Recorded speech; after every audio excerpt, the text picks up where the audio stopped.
Urrengo panelari paso ematen segituko dugu, badakigu hizlariak honezkero, mikrofono eta guzti presta zaudetela, eskerrik asko. Eta banan-banan aurkeztuko dizkizuegu.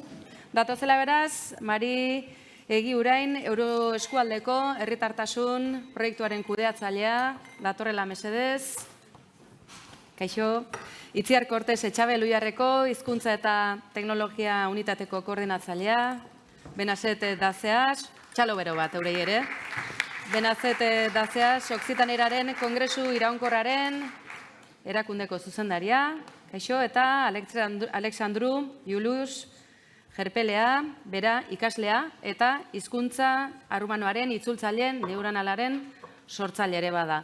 Eskatuko dizuet, mesedez, 10 minutuko tartea duzue, errespetatzea hori, ze denboraz oso justu gabiltza. Bai, eskerrik asko. Aurrera.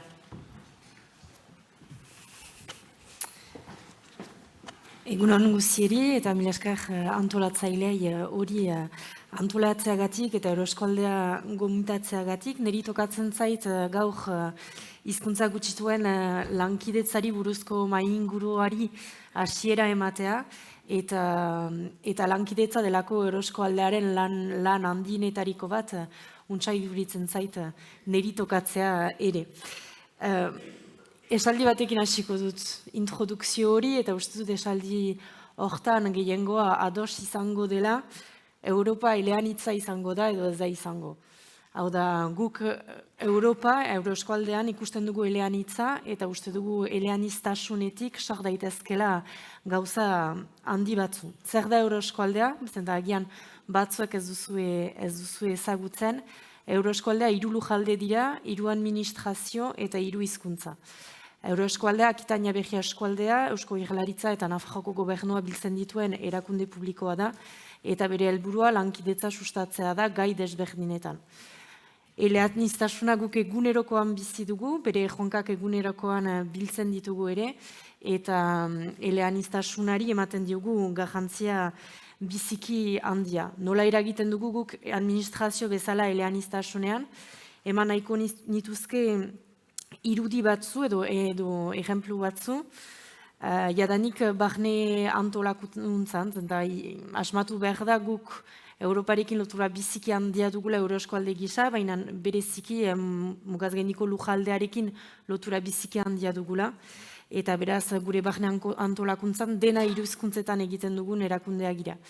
Beraz, publikatzen dugun dokumentu oro 3 hizkuntzetan egiten da, gure komunikazio guzia 3 hizkuntzetan egiten da, eta digitalizazioa aipatzen dugularik, begiratu behar da ere, adibidez, sare sozialetan eramaten dugun hizkuntza politika, nun erabaki den momentu batez, gure komunikazio guzia 3 eleanitza izanen zela.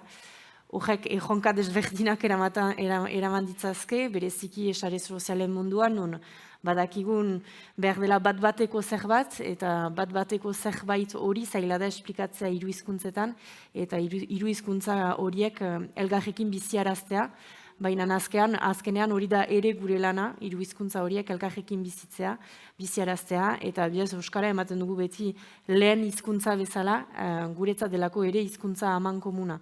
3 lujaldean artean dugun hizkuntza hori, hizkuntza gutitu hori, hizkuntza amankomuna da, eta hortarako ere eramaten dugu lehen planootan. Beraz, nola eramaten dugu eleaniztasuna barne antolaketa guzian, baina ere eramaten ditugun proiektuei esker. Euroeskualdeak badu deialdi bat, proiektu deialdi bat, eta proiektu deialdi hortan dirustatzen dira eta laguntzen dira eleaniztasunaren inguruko proiektuak, ez bakarrik, baina laguntzen dira. Beraz, deialdi horrek lotzen ditu kultura, hezkuntza, gazteria, kirola, eleaniztasunari loturiko gai anitz, 2015-etik kasik 200 proiektu dirustatu dira, eta errango nuke proiektu guzietan eleaniztasuna barne dela, zenta elkarrekin lan egiteko, berda hizkuntza batean edo bestean hitz egin, eta beraz hizkuntza anitzetan ikusten ditugu proiektuak sustatzen. Baina eman nahiko nituzke 2 proiektu hola eleaniztasuna nun izan den, eta adimen artifiziala eta digitalizazioa izan diren hola proiektuen barnean. ondare bidea, Benazetek aipatuko dauku seguraski gero, baina proiektu horren helburua zen ikustea nola euskaratik sortu diren transkripzio metodo eta egiteko manerak beste hizkuntza batean egin daitezken. Eta beraz, sortu zen ondare bidea proiektuari esker, transkripzio automatikoa bidoentzat, oksitandarrez, erabiliz euskarak egin zuen indarra transkripzio automatikoa garatzeko. Eta bigarrena, askezi proiektua da, langune ere proiektu horren kide da eta parte da, eta proiektu horren helburua da elbarritasun bat duten aurrentzat euskarazko ahozko transkripzio automatikoa plantan ezartzea. Bi irudi pixkat esplikatzeko nola eramaten dugun lankidetza hizkuntza desberdinen artean, baditugu eta eramaten ditugu ere Europar proiektu desberdinak hizkuntzak erabiltzeko, baina denbora eskasez ez ditut garatuko. Nola hizkuntza gutxituak lotuak diren eta nola mugaz gaindiko erakundeek eta ekosistemak badu egiteko hizkuntza gutxituekin. Nik eman nahiko nituzke eta introdukzio bezala plazaratu nahiko nituzke zenbaki batzu. Munduan 7.000 hizkuntza ditugu. Horietarik 3.500 desagertzeko arriskuan dira. 24 hizkuntza koofizial dira Europan, eta Europar populaguntzaren 30% mugaz gaindiko lujaldeetan bizi da. Hori jakinez, uste dut mugaz gaindikoak eta hizkuntza gutxituak badutela anitz egiteko elkarrekin, eta hizkuntzak usu giltza direla mugaz gaindiko eremuetan. Bai erronka bezala, baina nire oztopo bezala. Eta beraz, leku hautziko diet zenbaki horiek eman da gure 3 hitzlariei, aipatuko ditugun 3 hizkuntzak, euskara, oksitandarra eta romaniarra, direlako hizkuntza gutxitu kontsideratu baitira, eta UNESCOak edo landiegean kontsideratu ditu, edo ahulduak. Zenbaki batzuekin esegitzeko eta hasteko, romaniera gutxi gora bera 100.000 pertsonek hitz egiten dute. Euskara, eta dakizuen bezala, populakuntzaren 30%ak hitz egiten du, eta oksitandarra lujaldeko populakuntzaren 7%. Azken zenbaki batekin bukatzen dut, zenbaki horiek jakinda, kontsideratzen da, hizkuntza bat populakuntzaren 20%ak baino gutxiago mintzatzen badu landiegean dela, eta ikusiko ditugun 3 exempluak eta irudiek erakutsiko digute nola egunerokoan digitalizazioak laguntzen alduen hortan. Mila esker. Itziar zurea da hitza.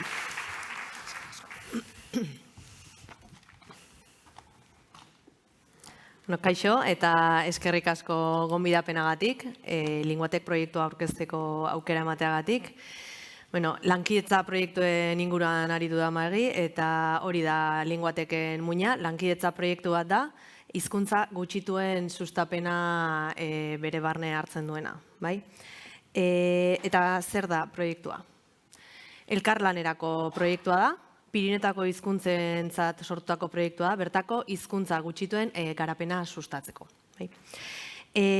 Horretarako, hizkuntza gutxituen errealitatetik abiatuko gara. Ezagutzen ditugun hizkuntza gutxituen errealitatetik. Bakoitzak bere errealitatetik abiatuko du esperientzia hau edo elkarlanerako proiektu hau. Ikerketa eta garapena egingo ditugu proiektu honetan, eta ikerketa eta garapena hizkuntzan aplikatutako adimen artifizialarekin lotutakoa izango da. Eta ikerketan egiten dena, saiatuko gara, ezinbestean aplikazioetara eramaten, azken erabiltzaileak ere erabili alditzan, sortzen ditugun, jakintza hori sortu dugun jakintza hori erabili aldezan. Proiektu honen helburua beraz, nolabait eleaniztasuna sustatzea da, hizkuntza gutxituak babestea, eta digitalizazioaren bidez lurraldeko muga linguistiko hori pasatzea. Eta ze hizkuntza dira Pirinetako hizkuntza horiek? lau hizkuntza aipatuko ditut, euskara, okzitaniera, katalana eta aragoiera dira. Okzitanieran barne hartzen da baita aranesa, bai? Beno, eta partzuergo baten bidez ari gara proiektu hau bideratzen. Proiektu honen liderra Eluiar da, momentu honetan. Esperientzia luzea du, hizkuntza teknologien buruzko proiektuetan. Eta bertan, hizkuntzaren eta adimen artifizialaren teknologiaren esparruan ikertzen, orai adimen artifizialeko zentroa daukagu Eluiarren. Beraz, lidertza daukagu, proiektuaren lidertza. Lo kongresekin batera, beraiek okzitanera arautzeko eskualdeko erakundea dira, eta beraiekin batera koordinatzen dugun proiektua da. Eta gero ikusten duzuen bezala, hainbat unibertsitate ditugu. Unibertsitate horietan hizkuntza aztertzen da, bai? Nahi aipatu da, hitz zentroa adibidez, edo Lleidako Unibertsitatea, Perpiñan, guztietan hizkuntzaren prozesamendua lantzen da. Beraz, gure helburua litzateke ikerketa mailan daude egiten diren aurrerapenak, gero nolabait gizartera iristaraztea, bai? Azkenik, Aragoiko gobernuare bertan daukagu, Aragoieraren zatia berak eramaten baitu.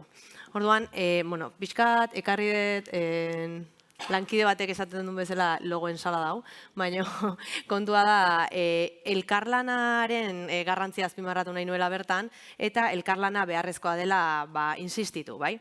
Kasu honetan, digitalizazioan, hizkuntzen digitalizazioan ditugun esperientziak partekatzeko proiektua da hau, bertan partekatzen ditugu esperientziak, eta bakoitzari ondo joan zaiona edo gaizki joan zaiona partekatzeko aukera dukagu, eta elkarrengandik ikasteko aukera. Jakintza transferitzeko aukera ere ematen digu, oinarrizko ikerketako zentroak daude bertan, baina garapenak egiten dituzten erakundeak ere badaude bertan. Beraz, aplikazio linguistikoetaraino iristen gara. Azken erabiltzaileak erabiltzeko moduko zerbait egiteraino alegia. Eta errealitate bakoitzera errealitate bakoitzetik sortzen dugu proiektua edo aportatzen dugu proiektuan. Errealitate bakoitzera egokitzen gara. Hizkuntza bakoitza horretarako oso gertutik ezagutu behar da. Askotan atera da hemen, dialektoak bai, dialektoak ez, hori hizkuntza oso ondo dakitenek bakarrik ebatzi dezaketen auzia da. Eta proiektua ulertzeko, atzera behira jarriko naiz, bai? Aurretik, beste proiektu, aurrekari bat izan genuen, Linguatek izeneko proiektua, orain martxan daukagun proiektuaren partzuergoko parte diren hainbat erakundeek hartu zuten parte proiektu honetan ere, eta hemen ere hizkuntzen garapenean eta digitalizazioan jarri zen fokua. Bertan, adibide batzu jartzerako, euskarazko hizketa ezagutzailean lan egin zen, aragoierako itzultzaile automatiko bat sortu zen, okzitanerako hiztegiak eta analizatzaileen morfosintaktikoak sortu ziren, oinarrizko baliabide batzuk eta orain gaur egun teknologikoagoak diren beste batzuk. Baliabide elean hiztun batzuk ere sortu genituen, itzulpen automatikoarako sortutako hainbat sistema adibidez pluginetan txertatu edo aplikazio berezitutan txertatu genituen.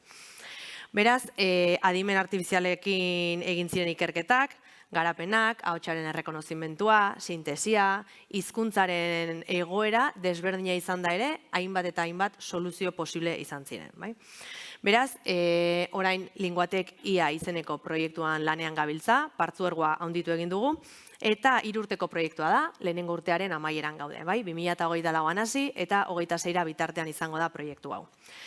Beraz, hizkuntzen digitalizazioak ardatz izaten jarraitzen du, baina noski, baditugu berrikuntzak, garaiak aldatu dira, teknologiak badakigu aurrera egin duela, eta horretara moldatu dugu gure proiektua. Tresnak sortu nahi ditugu, hizkuntza gutxietuak digitalizatzeko eta sustatzeko, eta egia da ildo batzuk garatzen jarraitzen dugula, aurretik landutako ildo batzuk, baina beste batzuk berriak direla.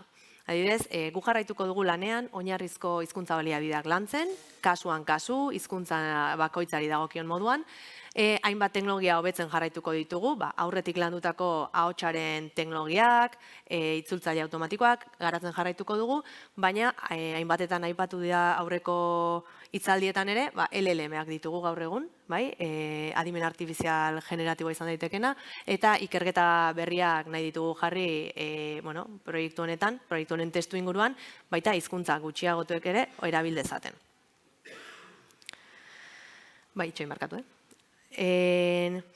Hori da, eta berriro, indarra eman nahi diot, hizkuntza bakoitzak bere ikuspuntutik egin behar duen lanketa dela, edo bakoitzak bere ikuspuntutik egin behar duen, elkarlana egingo dugu bakoitzak bere ikuspuntutik. Zergatik, egia da denok ditugula erronka antzekoak, maila bateraino, adibidez, datuen kontua, datu gutxiago ditugu, hizkuntza handiek dituztenak baino, edo azpiegitura murriztuak ditugu, ez daukagu gaur egun interneteko erraldoiek dituzten azpiegitura informatikoak gure ereduak entrenatu eta erabili ahal izateko. Orduan, testu inguru hortan ibili behar dugu, bakoitza bere realitatetik, baino iparra galdu gabe eta proiektuan markatuta ditugu norabidei eutsiz. Orduan, garapen maila ere kontutan hartu behar da, hizkuntza bakoitzarena, eta hori praktiko izateko, zein da daukagun garapen maila, datuak behar ditugunean eta bilatzen jartzen garenean, aurkitzen ez ditugunean, orduan dakigu gure garapen maila baxua dela besteekin konparatuta. Eta, emaitzetan zentratuko naiz, amaitzeko, ze emaitza aurre ikusten ditugu proiektu honetan? Nik bi multzotan banatuko nituzke emaitzak. Alde batetik, proiektu honetan zehar egingo dien ikerketak eta garapenetatik baliabide batzuk sortuko dira, eta horiek guztiak jarri nahi ditugu gizartearen esku. Izan daitezke, gizartearen esku jarriko ditugu, baina izan daitezke interesgarriak proiektuko hizkuntze horiekin lan egiten duten ikertzaientzat adibidez, edo erakunde batzuntzat, lan egiten badute hizkuntza horiekin edo elanistasunaren esparru horretan, interesgarriak izan daitezke sortzen ditugun ikerketak edo aplikazioak beraientzat. Eta gero, oro har, gizartearentzat, eremu horietan bizi den herritarrentzat oso interesgarriak izan daitezke aplikazio hauek. Eta bigarren emaitza taldea, esango dut, hizkuntza teknologien bikaintasun sareari jarraipena ematea izango da. Hainbat unibertsitateek sinatutako akordio bat daukagu, aurrez sinatutakoa. Linguatek aurreko proiektua sortu zenean, horren testu inguruan sortutako akordio bat da, non hizkuntzari aplikatutako adimen artifizialean kolaboratzeko asmo bat sinatzen zen, Unibertsitate horiek asmo horrekin bat egiten zuten eta sare horren parte izatea egoki ikusi zuten. Orain plana litzateke, Linguatek ia barruan, bikaintasun sare hori, hizkuntza teknologietan bikaintasun sare hori, handitzea eta eragile gehiago lortzea sare hori osatzeko. Eta besterik gabe, labur-labur proiektua, hasi besterik ez gara egin, lehenengo urtean gaude, eta proiektuan sortzen ditugun baliabideak eta bertako jakintza joango gara pixkanaka webgunean jartzen. Mila esker. Mila esker.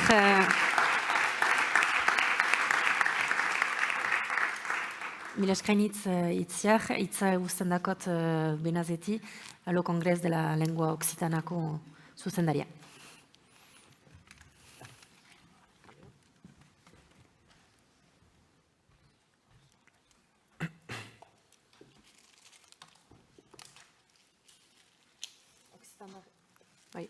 Egunon. ¿Me oís? Sí. Egunon, Agishat. Soy Benazet Aziaz, el director del Congreso. Kaixo, Benazet Aziaz naiz, Okzitanierako lo kongreseko kidea eta Okzitanieraren egoera adieraziko dizuet eta eskertzen diot antolakuntzari gaur nire hizkuntzan hitzaldi hau emateko aukera eskaini izana. Contextuauz de la situación de Utsita Kezako. Lehenik eta behin, kontuan hartu behar dugu zein den Okzitanieraren testu ingurua. Mapan ikusten duzuen moduan, erromantze hizkuntza bat da, eta Europako 3 estatu ezberdinetan hitz egiten da. Gehiengoa Frantzian, baina baita Aran, Balearan, Espainiako alderdian ere han, Okzitaniera hitz egiten da, eta baita Piemonten ere Italian. Tout à l'heure, Marie qui a precisado que avait, según los estudios, 7% de la population qui parlava occità, donc io vengo in situazione di diglossia, in situazione di retard in termini di risorse e també Azterlanen arabera, diglosia egoeran dago hizkuntza. Orain arte, hizkuntza honek ez zuen bitartekorik, ez zuen baliabiderik. Eta nola azaldu hau, ez da erraza. Ez Euskaldunen eta Katalanen aurrean azaltzea, ez dago hizkuntza estandarrik. Okzitanierak hainbat aldaera ditu, aldaera garrantzitsuak, urdin kolorez ikusiko zenukete gaskoia, probentzala ere hor dago. Espazio handi honetan dauden aldaerak ikusten dituzu hor. Gure helburua da hizkuntza normaltzea 6 aldaera handi hauen inguruan. Baina, esan bezala ez dugu estandarrik, ez dugu okzitanierarentzako estandarrik.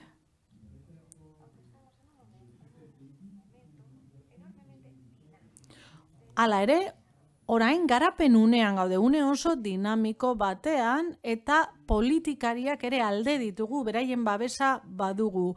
Langedokeraren aldaera da Pirineotako eskualdera gehien hurbiltzen dena. Eta ez dugu, esan bezala, hizkuntza estandarrik, baina baditugu estandar grafikoak eta estandar horiek aldaera desberdinei aplikatzen zaizkie. Gainera, oso produkzio handia du okzitanieraz. Eta horri esker, korpus zabal bat eratu dugu. Eta horren digitalizazioari heldu diogu oraintxe. Askotan aipatzen dugu hizkuntzaren akademia digitala, erakunde bat gara, eta gure erakundeak hainbat federazio historiko okzitano biltzen ditu. Helburua izan da guztien artean okzitanieraren hizkuntza akademia sortzea gobernuen babesarekin eta politikarien babesarekin. Lo Kongres 2011an sortu zen eta hasieratik garatu nahi izan ditugu tresnak, lehendikan ez genituelako tresna horiek. 13 pertsonak osatutako taldea gara eta 5 bulegotan gaude, Akitania Berrian, Okzitanian eta Auvergne-Rhône-Alpes eskualdean. Kongresoa 2011 urtean jaio zen eta 2012an hasi ginen dagoeneko lanean. 2012 urtean ez geneukan online hiztegirik eta gure abia puntua 0 zen, ez zegoen.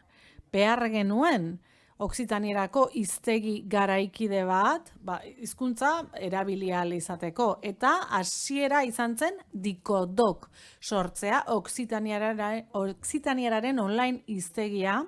Eta pixkanaka elikatzen joan ginen baliabide berriekin, konjugatzaileekin, datu base terminologikoekin, esamoldeen baseekin, sinonimoekin, eta horrela sartu ginen arlo digitalean. Ordutik asko egin dugu aurrera.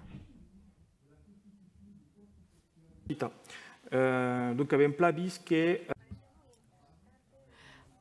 Azkar iruditu zitzaigun oso garrantzitsua zela okzitaniaren korpusa lantzea. Korpusa ezinbestekoa da. Eta pixkanaka korpus bat bildu dugu. Korpusa txikia da, baina horixe da beti arazoa hizkuntza gutxituekin. Baina zifrak hortxe dituzue. Elebakarreko korpusari dagokionez, 16 milioi hitz ditugu, elebidunean 1.330.000, audioan 270 ordu ditugu grabatuta, baina zifrak relatibizatu egin behar ditugu. Izan ere, arazo bat dugu korpus hauen heterogenetasunarekin lotuta. Ikuspegi geografikotik, batez ere hegoaldean dago, hor gorakada handiena, baina arazoak ditugu oraindik ere dokumentatutako korpus bat izateko garaian iparraldean.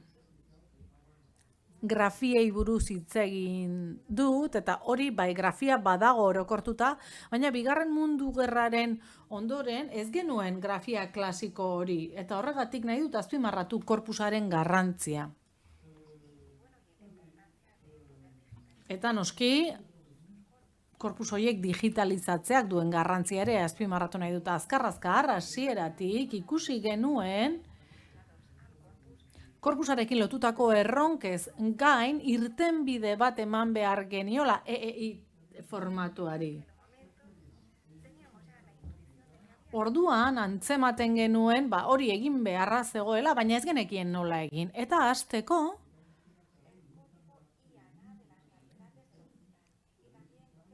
Oksitanieraren aldaeren IANA kodea sortu genuen, eta gero TEI estandarra korpus lexikoak eta testu korpusak tratatzeko.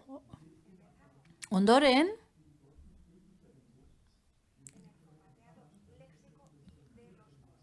korpusak eta formateatzen hasi ginen, eta formateatze lexiko egin genuen, duela 10 urte hasi ginen, eta oraintxe bertan, horri esker, esan dezakegu aurrera egin dugula bide honetan. Izan da beste gertaera garrantzitsu bat, eta hain zuzen, bide horri digital bat idatzi dugu Elhuyarrekin lanean dihardugu 2014tik, eta guretzat aurkikuntza bikaina izan zen.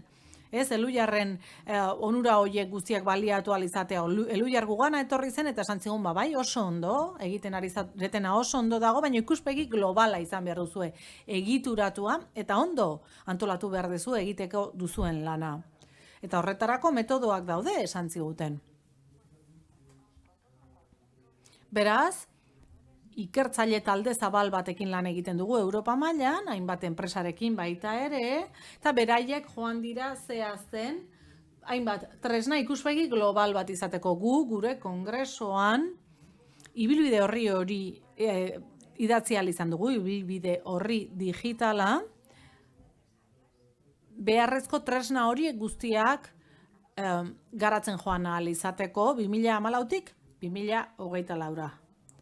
Ibilbide horrek oinarri sendo bat eman digu, eta oinarri horren gainean joan gara, finantzak eta lortzen aurrera jarraitu ahal izateko, eta hori oinarri hartuta eratu ahal izan dugu baita ere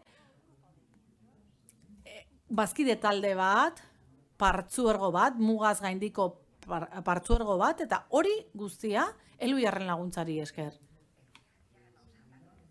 Elhuyarrek egiten duten guztia hitz egiten digu, baina iruditzen zait partzuergoan lan egitea oso garrantzitsua dela. Gainera, baditugu proiektuak beste aliatu batzuekin, Aragoirekin, Euroeskualdearen babesa dugu, eta beste finantzak eta iturri batzuk ere jasotzen ditugu beste eskualde batzuetatik. Eta horri esker, aurrera egin dezakegu, gure teknologiak garatzen jarrai dezakegu. Linguatek prozesua. Guztiok ezagutzen dugu. Baina azpimarratu nahiko nuke, guretzat ezinbestekoa izan dela, gure baliabideak garatu ahal izateko.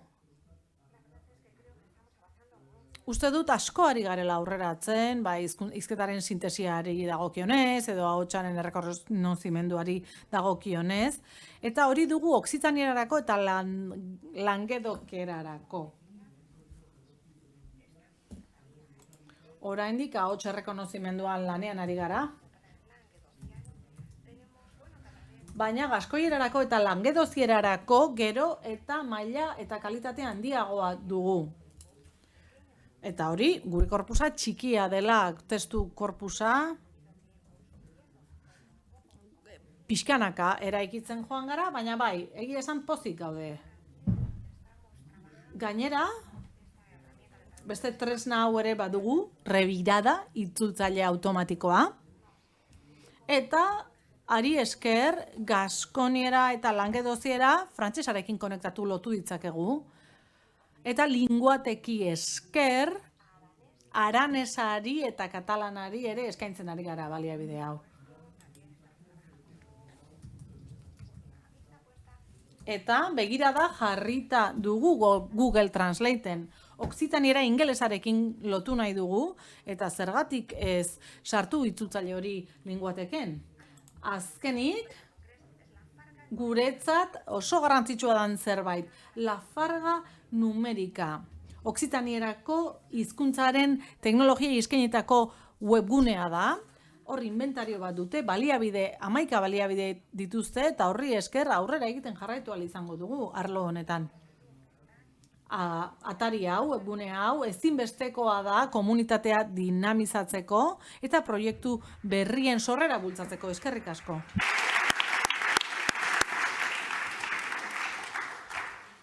Mil esker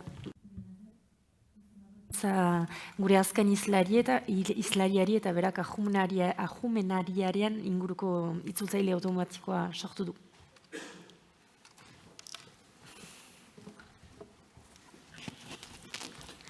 Hi everybody, my name is Alex. I am a... Kaixo, Alex dut izena.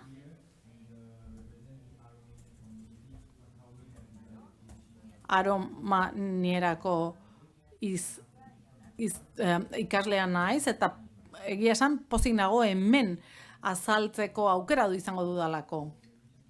Ni ez naiz aromaniarra, baina asko interes handia dut gai honetan, eta gustatzen zait jakitea zenbat, hemen dauden ekimen guzti hauek ikusita, pozik nago, txikia sentitzen naiz, baina inspirazio iturri bikaina izaten ari da.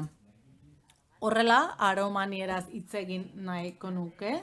Ekialdeko erromantze hizkuntzetako bat da.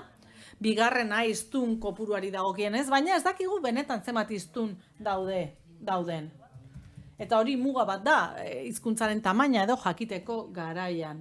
Hizkuntza hau, aromaniera, arriskuan dago, eta oraintxe ikusiko dugu non hitz egiten den, Greziako eremu honetan, Errumania, noski, UNESCOk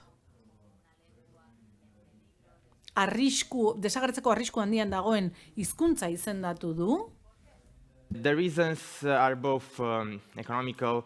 Zergatik, hainbat arrazoi daude, arrazoi nagusiak, ekonomikoak eta politikoak dira. Hasteko ez dago babes ofizialik, herrialdeen aldetik, batez ere, Errumaniako gobernuak ez du babesik ematen, Mazedonian badago ekimenen bat, pozik gaude horrekin, baina ambiguotasun handia dago, jendeak ez da ados jartzen, hizkuntza bat da, dialekto bat da, eta hori noski muga oztopo bat da. Hiztunek badute joera familiatik kanpo ez erabiltzeko hizkuntza, eta lotxa edo gizartean lotxa ematen die bere hizkuntzan hitz egitea, eta fenomeno hori benetan da arriskutsua, eta horrek sekulako beherakada eragiten dio hizkuntzaren hiztun kopuruari. Gainera, aromanierak ez dauka hiztegi arautu bat, ez dauka gramatika bat, ez dauka grafia adostu edo estandar bat, eta horrek guztiak zaildu egiten du hizkuntzaren egoera. Hala ere, harro gaude gure nortasunaz, gure identitatea. Zergatik landu dugu gure hizkuntzaren itzulpen automatikoa? Hasteko, arrasto digitala, gure hizkuntzaren arrasto digitala areagotzeko, eta horri esker baita ere eduki gehiago sortu ahalko da, mezuak itzultzen, pelikulen azpitituluak sortzen, naiz eta ez izan itzulpen ofizialak, nik uste dut, hizkuntzaren egoera hobetzen lagundu dezaketela, gainera, horrez gain, tresna gisa erabili dezakegu hizkuntzaren ikasketan laguntzeko, Duolingo plataforman adibidez. Eta orain, ari gara, baita ere, sistema hau, laguntza sistema gisa integratzen begiratzen, ez? Ikerketa tresna ere bada, benetan baliagarria, eta horri esker gehiago garatu dezakegu hizkuntza. Zer esan itzulpengintza automatikoko sistema honi buruz, aurreko hizlariek ere aipatu dute, aurrera pauso garrantzitsua da. Datuak, oinarria da datuak biltzea, datu horiek tratatzea, garbitzea, eta ondoren ereduak entrenatu egin behar dira, adimen artifizialeko eredu horiekin esperimentatu egin behar da, probatu egin behar dira, eta online erakuntza bat egin lehenengo urratsari dagokionez, datuak biltzari dagokionez, datua anitzak edo desberdinak biltzen ditugu, testu erligiosoak adibidez, gure adimen artifizialeko ikaskuntza ereduan horrelako testuak bakarrik sartzen baditu, alborapen bat egongo da, beraz, kontu zibili behar dugu, erronka bat da hori, aniztasun handia behar dugu, datuei dagokienez, datu anitzak, 5.000 esaldi pareko korpusekin hasi ginen, eta erronka da, eduki gehiago lortzea, datu gehiago lortzea, noski. Rumaniar komunitatearekin lan egin behar dugu, testu erligiosoak bildu ditugu, poesiak, kazetaritzako artikuluak, 100.000 esaldiko korpusa lortu dugu, eta beste datu garrantzitsu bat esan nahiko nuke prozesu honetan, oso argi eduki behar dugu, ze tresna erabiliko diren datuak biltzeko, testuak lerrokatu behar dira, horrelako pantailan duzuena bezalako artikulu bat jasotzen badugu elebitagan dagoena, ezin ditugu esaldiak hartu eta lerrokatu banan-banan, ze batzuetan, itzultzaileek, pertsonek, esaldiak batzen dituzte edo banatzen dituzte, orduan, eredu adimendun bat behar dugu, lan hori behar bezala egingo duena. Eta guk badugu tresna potente bat, eta ezingo genuko ondo lerrokatu gure tresna hori gabe. Gero, adimen artifizialeko ereduen entrenamendua dugu, hor ikerketa zentroak ditugu, esaterako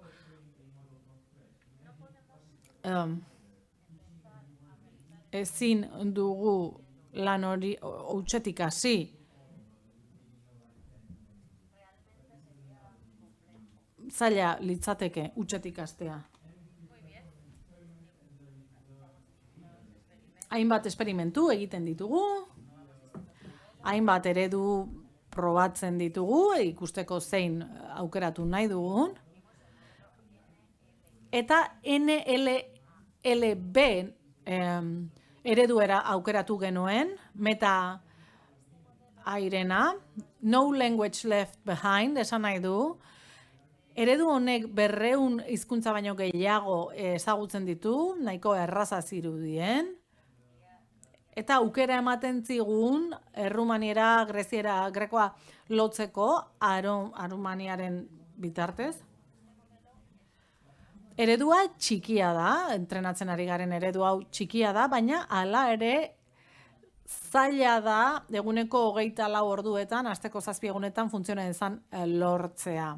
Eskuragarretasun hori garestia da eta GPU-ak behar ditu. Orduan, kuantizazio prozesu bat egin genuen. Zer da?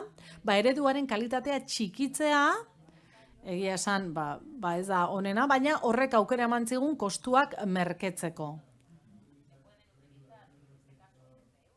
CPU-ak erabil daitezke, ohiko zerbitzariak erabil daitezke, eta merkeagoak dira GPU-ak baino. Gero, gainera, sekundu batean, erabiltzaile asko kudea ditzakegu eta pozik gaude irtenbide horrekin. Adimen artifizialeko ereduak, beste arazo batzuk ere badituzte, badakigu, eredu horiek batzuetan alborapenak dituztela, eta kontu zibili behar gara horrekin, gure ereduak badakigu badituela alborapen batzuk, arumanierari dagokionez, errumanian hitz egiten den arumanierari dagokionez, gero aldaeren artean ere badaude aldeak, eredua ez da osondo ulertzen, eta beraz, kontu zibili behar gara horrekin ere. Arumaniera sortzen diren testuek alborapen hori dute, eta ez da, batzuetan, ez da onuragarria hiztunetako batzuentzat. Eta gainera, ez dira beste Balkanetako beste hizkuntza batzuk babesten, ez? Grekoa, Mazedonioa, Albaniera. Ingelesez nolabaiteko laguntza bat erantsi dugu, beraz, ingelesa ere hor dago. Lingua franca gisa erabiltzen dugu. Zein dira ondorioak?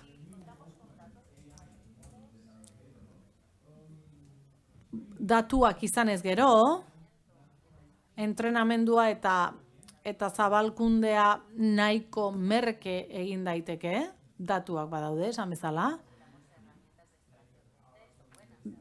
Testuak ateratzeko tresnak behar ditugu, lerrokatzeko tresnak ere behar ditugu.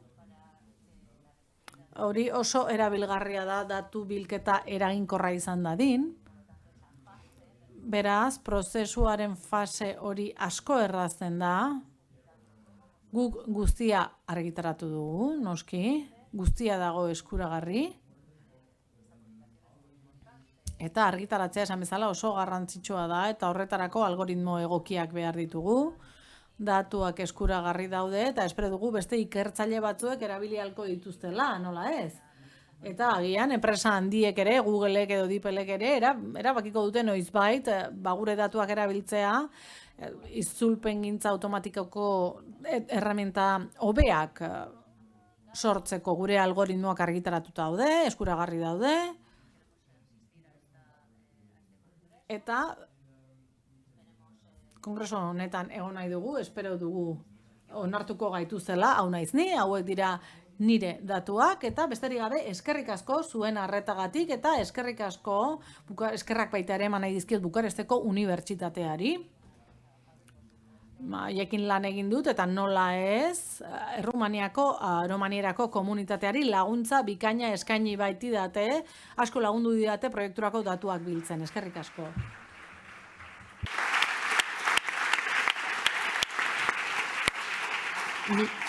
Mila esker guztiere uste dut erakutsi dugula elgarrekin estaturik gabeko hizkuntza horien lankidetza beharrezkoa dela, eta bai eta digitalizazioak eta adimen artifizialak nola laguntzen gaituen bakotsa gure obretan. Ez dut uste galderarik egiteko denborarik izanen den, baina eskertzen ditut hizlariak eta sustut denbora atxikirik. Esan nahi nizuen oso ondo egin dituzuela etxeko lanak, eta tarte txiki bat badugula, beraz nahi izan da, baten batek zerbait galdetu nahiko lukeen, bai? Eskerrik asko. Panel honen gaia lankidetza da, eta okerrezpanago ulertuta daukadanez Alejandro da, izena. Zure kasa egin dezu itzultzailea, aipatu dezu unibertsitateko laguntza, hemen aipatu da lankidetza erakunde eratuen artean, ze formula aplikatu beharko genuke, zu bezala ekimen propioz gauzak egiteko gogoa daukan jendeak, erakundeekin lankidetzan aritu eta aurrera egiteko. Bueno, deni zuzendutako galdera da, Yep. Okay. I hope I understood the question correctly. So what's been the formula for... Espero dut, ondo ulertu izana, galdera, ze formula edo ze lankidetza esparru erabili beharko litzateke ni, gobernuzkanpoko erakunde batekin hasi nintzen, arumaniar komunitatearekin, datuak biltzeko, informazioa biltzeko, aurretik zegoen esperientzia erabili nuen, prototipo funtzional bat jarri nuen abian, baina konturatu nintzen ez nituela baliabideak aurrera jarraitzeko, gero Bukaresteko unibertsitateekin harremanetan jarri nintzen. Beraiek aurretik ere lan egin zuten aromanieraren prozesamenduan. resources, but also helping us with some organizing our experiments a bit. Eta asko lagundu dit horrek gure esperimentuak garatzeko unean. Egia esan nik oso eskertuta nago aromanieraren komunitatearekin. Denoi zuzendu dizue galdera, ez dakit.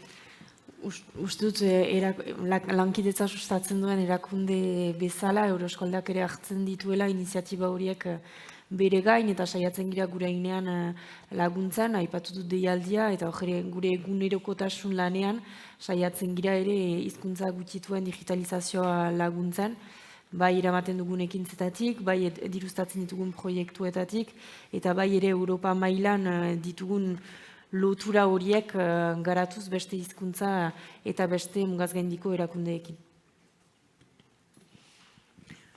Itziar, proiektuak aipatu dira, gehiago behar ditugu, daudenak gehiago garatzen segi, beharrezkoa da. Bai, ni leheno aipatueten ikuspuntutik, iruditzen zait elkarlana garrantzitsua dela.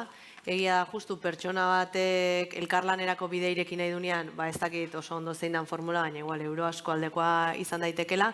Baina egia da, iruditzen zaitela bakoitza bere ikuspuntutik proiektuak elkarrekin lantzea aukera bat danean, oso ondo juten diala proiektuak edo gure esperientziz ala dela. Alegia, maila kasu konkretu honetan linguatek proiektua dela eta bakoitza maila ezberdinetan egon dare, bakoitza bere esperientzia kontatuta eta bere hizkuntzaren errealitatearen jabe izan da, posible dela proiektu bateratu bat, elkarlaneko bat aurrera ematea. Eta gainera, igual sinergiak topa ditzakezula, beste proiektu batzuk martxan jartzeko, benasetekin adidez, linguateken lan iten deun bezala, baina posible da, lokongret, beste norbaitekin lan egitea, azkenean, lankidetza hortatik, ateratzen dian ideia berrietatik. Egia, justu norbanako batekin, igual gehiago ikusten dutela, unibertsitatera gerturatzea erresagoa, edo Euroeskualdera, edo enpresetara, baino, ez dakit seguru, ikusi berko litzake kasuan. Benasetek, ez dakit zerbait erantzun nahi duen?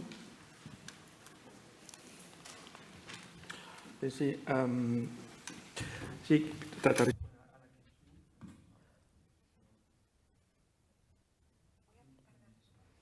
Saiatuko naiz erantzuten.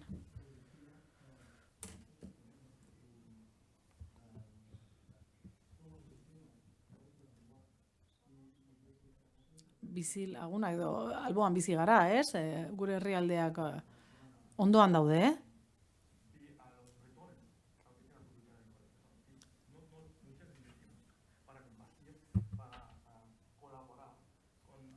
Bretoiekin,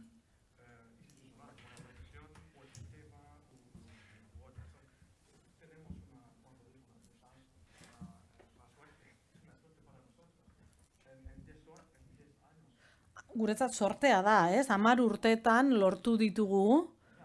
Ametsetan ere, imaginatuko ez genituen gauzak, mirari bat izan da guretzat. Oraindik ez dute aipatu, guk Okzitanean unibertsitateak ere baditugula. Toulouseen izan baditugu unibertsitateak, eta ezinbestekoak dira, garapenari begira, eta katalanaren egoera ere, katalana Okzitaniatik oso gertu dagoen hizkuntza da, eta katalanaren ikerketa jarduerarekin guk hori guztia ere baliatu dugu, aprobetxatu dugu, bizilagun bikainak ditugu, beraz. Hobeki ezagutu behar dela, hobeki elkarlanean aritzeko. Eta uste dut hizkuntza guziak eta ikusitugun egoerek hori ere islatzen dutela, ez? Hobeki elkarrezagutza, hobeki garatuz, elkarlana garatuko da ere, eta beraz hizkuntzen digitalizazioa, adimen artifizialan egiten dena, eta oroak lankidetza garatuko da ere hori esker. Eta barkatu, zuen esperientziatik, haimen goizean zehar aipatu izan da, plataforma handiek ematen dituzten soluzioak, ChatGPT eta antzerakoak, hizkuntza gutxituak zaila daukagu edo daukate teknologia maila horretara iristeko. Behar da dia datuak, lehen aipatu da superkonputazioreko gaitasuna, behar da jendea, adituak. Kompetizio deitu aldeiteken, edo lehia hori, hau da, plataforma handiek sortzen dizkiguten espektatiba horiek bete alizateko hizkuntza gutxituen poziziotik, zuen ustez eta era berean garrantzitsua delako iruditzen zait teknologia burujabetza eskuratzea, hizkuntza gutxituen partetik. Lankidetza izan behar du bidea, erraldoien atea jotzea, zuen esperientziatik. Nik uste erantzuna zaila da, horratik galdetuzu, baina, bakoitza bere poziziotik egin behar du lana, eta ez dut uste dala bata edo bestea. Ikusi beharko da kasuan, baina iruditzen zait gure ikuspuntutik egin behar ditugula gauzak, eta hori garrantzitsua dela eta ez deula hortan galdu behar, ez? Norabide hori ez gendukela galdu behar. Ez dut besteen esku utziko gure, takit, gure erabakiak edo ez dakit.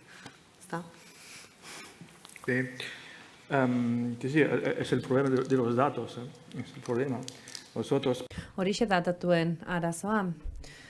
Gure kasuan, esate, baterako, guk daukagun ahots errekonozimentua, Okzitanieran badago, eta Euskal errekonozimentuan esaten zuten 100 milioi hitz falta zitzaizkiela horretarako. Okzitaniera, ez dakit 16 milioi izango ditugu, guztira ez 200. Eta espero dugu, etorkizunean, izango dugula nahikoa teknologia edota eredu hibridoak ere izango ditugula gabezia hori konpentsatu ahal izateko. Eta pentsatzen dugu, katalana bere ere, gertuko hizkuntza izanik, baliagarri izango zaigula. Badauzkagu dagoeneko tresnak eta katalana sustatuta, hobetu dezakegu gure Okzitanierako tresna horiek, eta hori pista bat izan daiteke. Mila esker. Gako ugari eman dizkiguzue eta ordua beteta gainera. Beraz, eskerrak eta txalo ero bat.